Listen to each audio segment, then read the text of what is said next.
A Christmas Carnival, the African pride. Christmas always came every year on dry Harmattan mornings. The freezing, dry, foggy air left him with dried and cracked lips, and no choice but to keep wetting his lips with warm saliva. The dry, windy desert air that cracked the lips blew dust over his rooftop again as he hurriedly walked to his car to take cover. Dr. Twekong Ita watched with amazement as the wind twirled the guava leaves, scattering them around the compound. The swirling leaves that looked to him like a madman doing his demon dance. He let out a long, sinister laugh at his imagination as he remembered last year's Christmas party at the Edwins. He partially closed his eyelids as the vivid images of lovely bright smiles plastered on beautiful faces like wet-painted walls crossed his imagery. He could feel the warm, friendly hugs from the women and the firm shoulder pats from the men in attendance. Their kind gestures and sincere display of love had gone straight to his heart, filling up the void that his longing to go home had created.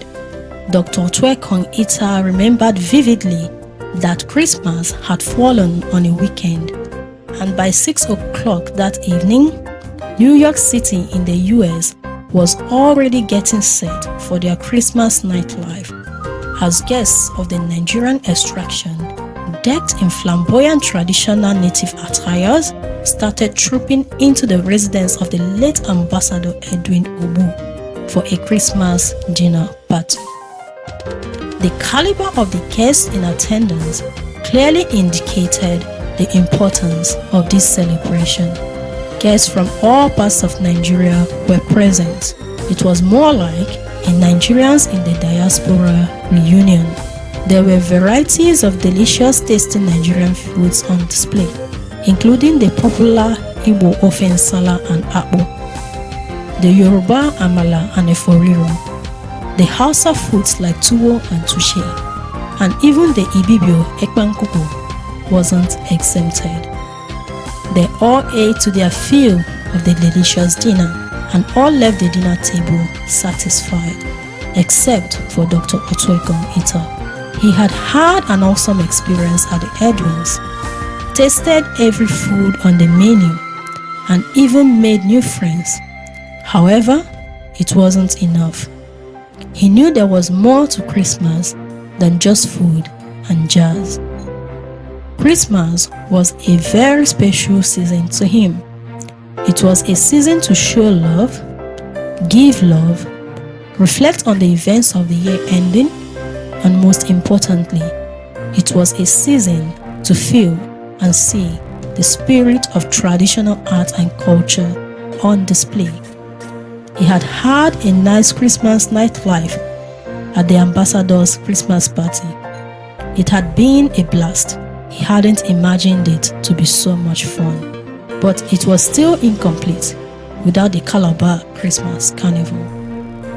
A Christmas street party usually held every Christmas at the Cross River state of Nigeria and popularly referred to as the African Pride.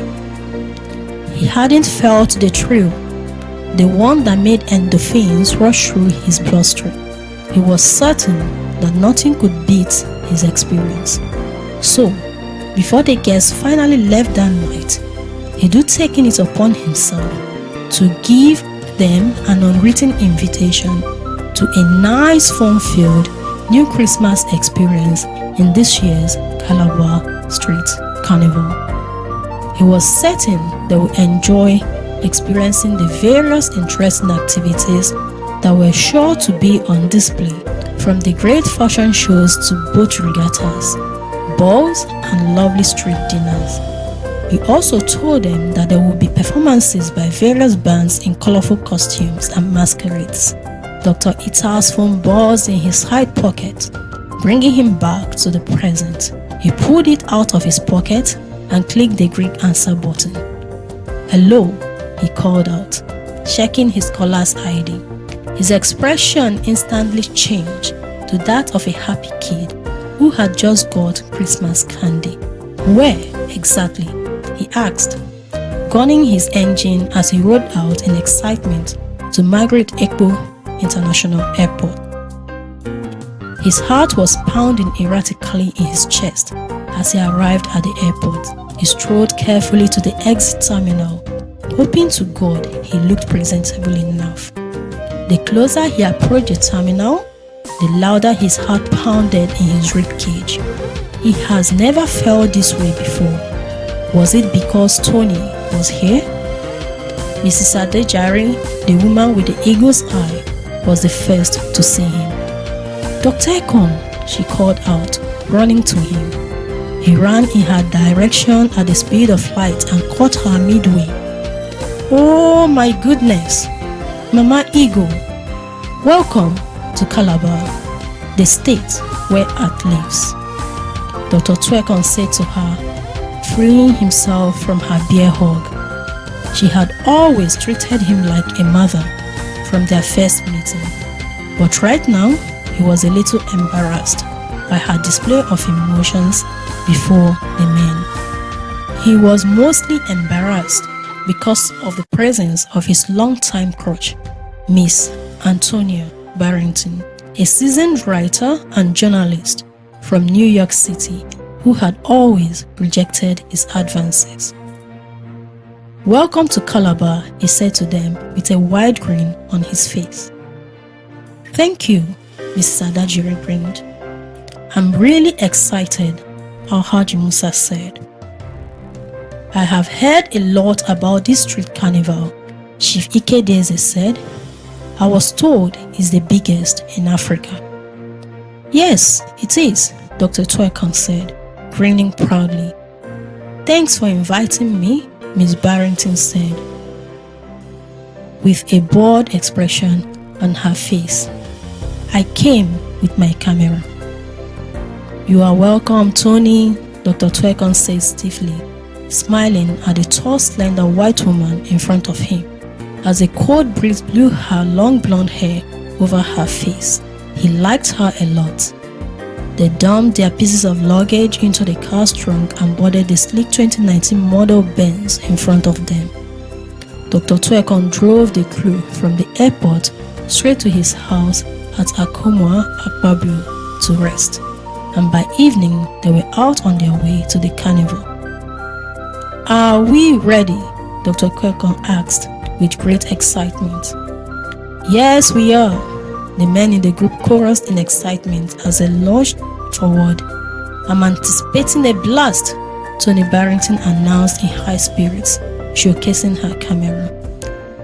It will sure beat your imagination, Dr. Twekon said. I hope we all know it's a week-long event. Yes, we do, they chorused. Needed to have seen Tony's initial backpack, Alhaji Musa taunted.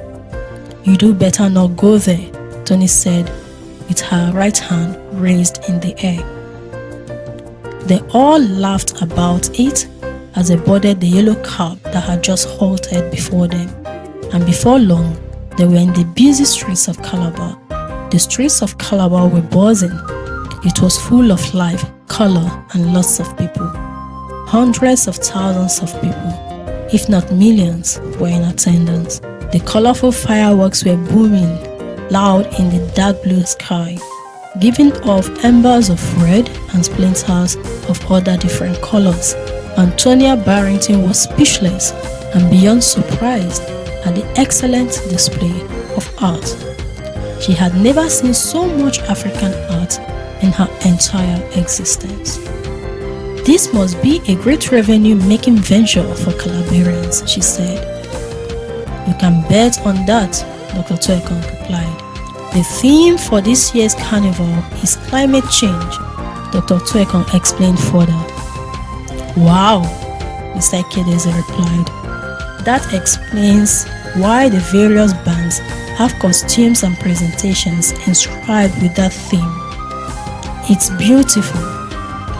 They thronged among the large crowd of people in search of seats and finally found some empty chairs close to the podium arena and settled into them, relaxing into their seats. The main carnival kicked off with the Bikers Festival. This is the first time a separate day was fixed for bikers, and the theme is Hot Wheels. Dr. Twekon informed them as they sat down to watch. It was a display of several professional bikers from all over the world. They did a parade with several stunt performances, jaw-dropping and risky moves. These bikers are complete show-offs when they are gathered this way in the show, someone said behind them, and they all nodded in agreement. The governor had announced that including the Bikers Festival was an economic move, as he knew that this would attract lots of foreign bikers and bike lovers into Calabar. Dr. Twekon explained again. I agree with him on that. He was right, as there are lots of foreign visitors present, Mrs. Adejari, the usually quiet one among them, chirped in. They anxiously watched the show, relaxing with locally made steaks called suya in Nigeria and soft drinks to step them down. They retired back home to Dr. Twekon's house to rest. The second day of the carnival was for the main event and street parade, also known as the largest street party in Africa. The carnival took the whole day, starting from 7 a.m. to 3 p.m. and covered more than 30 kilometers, which is almost the whole of Calabar. Dr. Twekon's companions were overjoyed, and Miss Barrington never stopped taking pictures. Don't you think you've taken enough? Mrs. Adejari chided her. They are never enough, she replied with a wicked grin on her face. There were 6 bands, 5 competing bands, and the governor's band, which included Nigerian celebrities, actors, musicians, and other notable people. Do you know that each year, these bands follow the theme of the year and stand to win millions if they emerge as the best band? Dr. Twekon asked. Really? Mrs. Adejari asked. He was glad she was intrigued. Yes, Passion 4 won last year, taking the title from Master Blaster, the defending champions. Master Blaster had also won the competition for 3 years consecutively, starting from 2012, he explained. Watching in disappointment as Miss Barrington rushed to take a photo of a traditional artifact she just saw. He frowned sadly in worry. She had not given him much attention since she arrived. The carnival lasted till evening, and in the evening after the parade, everyone gathered at the stadium. All the bands had special performances, with displays and special sessions for the king and queen of each band.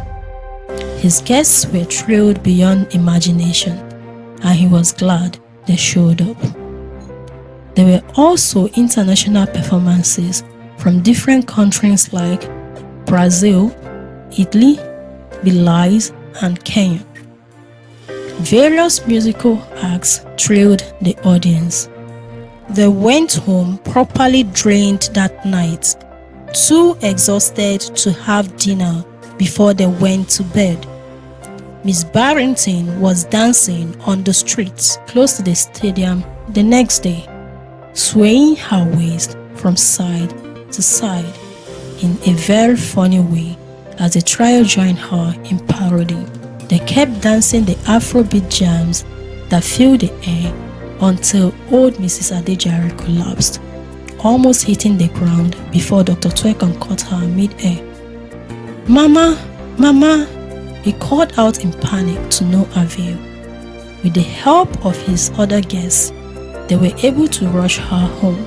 After checking her pulse and conducting a test, Dr. Twekon called the attention of his crew to the issue at hand.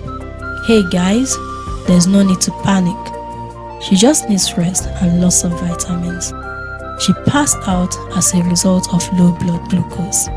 Oh, I see, Tony exclaimed, holding Mrs. Adejare's hand in between her palms as she gently squeezed. The men nodded in agreement. The crew suspended their outing for the next 2 days until Mrs. Adejare was fit to go out again. Luckily for them, the carnival was still on by the time Mrs. Adejare got well. On the last day, several events were held at the stadium, the cultural center, and some other places around town, and they were thrilled to see the icon masquerade dance on display. The festival officially came to a close, leaving people excited as they hurried to find their way out of the arena. No Calabar Carnival is ever like the previous, Dr. Twekon announced, throwing his hands in the air in excitement as he remembered how much fun they do had. It was a memorable Christmas experience for him and his friends, an experience they will never forget. They were all grinning from ear to ear as they recounted the events of the past few days in Calabar. They were particularly thrilled about how they all followed the masquerades around, dashing out Naira notes. Remember the way Tony parodied their bank dancers? Haji Musa asked, bursting out into laughter. The trio joined him and laughed the indifferent Tony to scorn. That's enough, Dr. Twekon said. You have got to go. They slowly walked down the busy streets, colliding with happy-looking families in a bid to leave the venue, grinning from ear to ear with white brains on their faces. Miss Barrington suddenly stopped in her track. What now? Dr. Twekon asked in a panic. Nothing much, she said with a straight face. I just want to announce that I will be attending the carnival again next year with social tours from the States, Miss Barrington said, grinning. Me too, the trio chorused excitedly, as if on cue.